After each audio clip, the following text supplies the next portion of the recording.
Before we turn to Book 4 and Dido and her story, I thought we'd take a step back from books 1 through 3 and look at two specific themes that have emerged here that are interesting contrasts with the material that we've seen before, and a nice window into what happens with the Roman version of ancient myth. We've already talked about both of these, but I wanted to take some time to focus in on them. I'm going to talk about pietas as a central hero for a central value for what a hero ought to be, and I want to talk about the concept of teleology as a driving force behind a historical thrust. The idea of pietas shows up as a definitive marker of what Aeneas is all about. We've translated this as dutiful. I think that's as good a single English word as we're going to find, but it's much more than just being simply dutiful.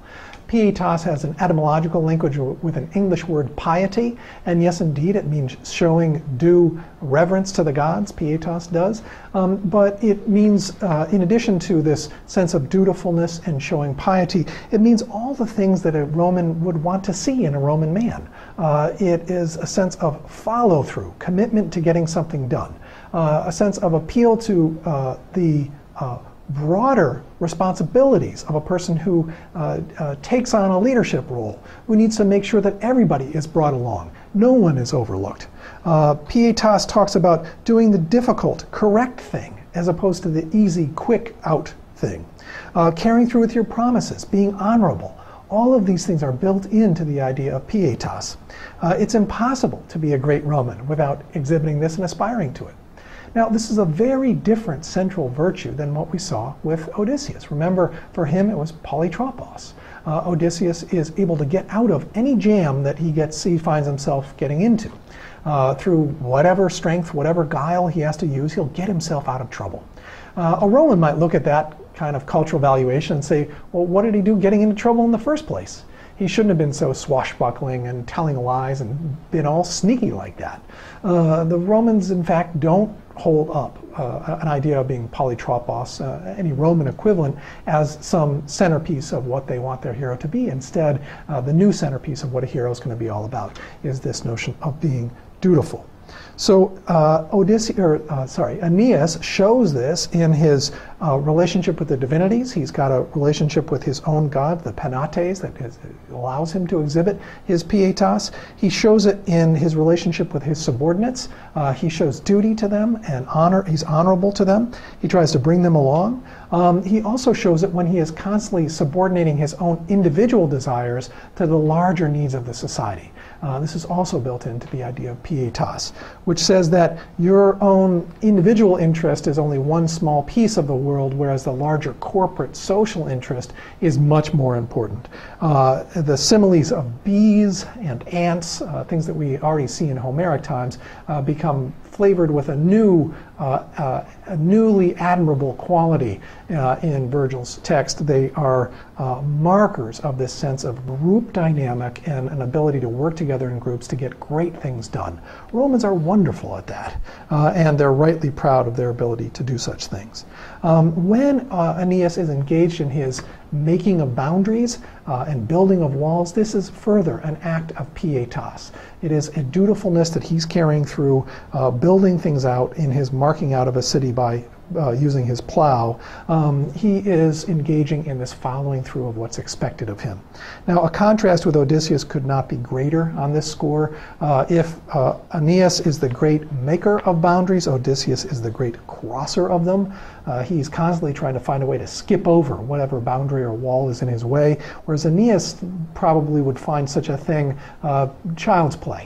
Much more interesting for him is a sense of duty of building a wall, of making some order out of an otherwise utterly chaotic world. It's tempting, although it might just be a suggestion, but it's tempting to map these two central cultural values onto political and social dynamics of the times and cultures out of which they emerge. Thinking about the Greeks, well, they were in a stage of exploration. There was lots of settlement happening during the time that Homer was writing his epic, all the way through into the Athenian classical period that we focused on in the tragedies. Greeks were sending out colonies all over the place. And this idea of exploration and expansion, moving into new uncharted territories and running into strange things there, would have spoken in a profound way at a cultural moment when built on exploration and finding discovering new spots. Many of them either uninhabited or only partially, very partially inhabited. And then, by contrast, a person might be tempted to map the idea of pietas and dutifulness and subordinating your own individual desires to a larger group needs to a culture that was now all of a sudden in control of and worried about maintaining a vast empire. The Romans are at a time, a cultural time, when Virgil writes his epic and puts pietas at the very center of what it is to be Roman, a time of preservation. The expansion of the Roman Empire had reached its peak, and the idea now was to put up boundaries that could be enforceable and talk about laws that would not be crossed. It's not a time of flinging to far-flung places. It's instead a time to shore up gains that have been made and to enforce boundaries. Now, I wouldn't want those to become stereotypes of what it is to be Greek and what it is to be Roman, but as I say, there's a temptation, I think, to read these cultural values onto particular social and political climate of the time. Now, another theme that I wanted to make sure we got to, in addition to pietas, is this idea of teleology. Teleology. Now, we've mentioned this in the past in the sense of a destiny, that history that's moving towards some predetermined end. Teleology is another way of talking about this. Telos in Greek is a completion, an endpoint, an end or fulfillment. Telos. The teleology is the idea that history is moving towards some specific endpoint. This idea seemed to be entirely absent in Homer. The idea that all of history was moving towards some grand endpoint, not really there. Definitely present in Virgil's Aeneid. A strong sense of teleology that presses this through. I wanted to bring up in this moment another universal law in the course. Remember, these are suggested universal laws for discussion. Universal law number 8.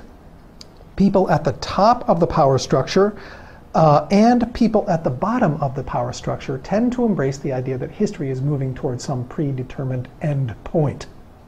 People at the top of the power structure and at the bottom of the power structure tend to embrace the idea of teleology. Now, why is that? Well, people who have already won all the gains that the society puts out to measure value in a society like to think, well, of course I won. History is bringing me to being on top of the heap and on top of the world. Everything works for a purpose. I one time saw a interview with one of our great contemporary deities, the pop singer Madonna, and she was asked, "Oh, great Madonna, is there a point?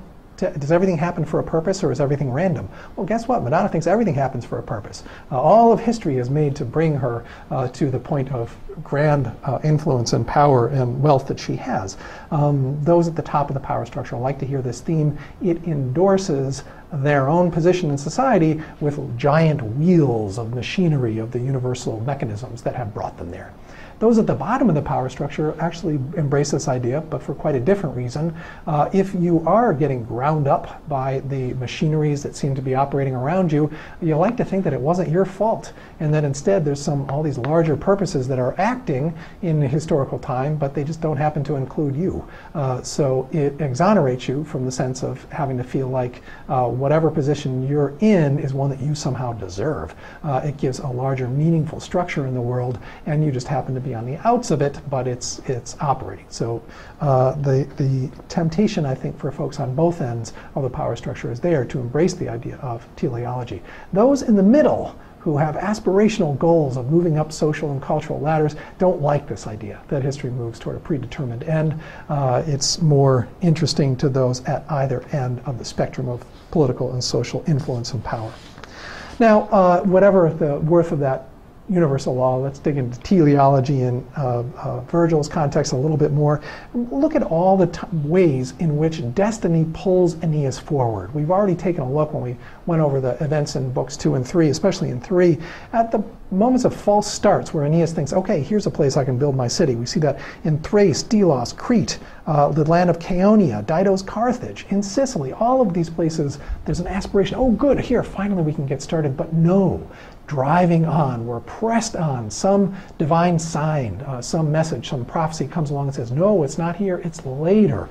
Put off your impulse to try to build a settlement here. So we're getting pulled toward an endpoint that is not something that is just under the control of Aeneas's troop or Aeneas himself, let alone Aeneas himself, but it is in the larger building in of the cosmos is going to bring them toward this endpoint in Italy, almost despite themselves. I mean, at a certain point, Aeneas has just had enough. He seems to be almost fed up. Now, he keeps pressing on, but it's at great personal suffering and great personal cost.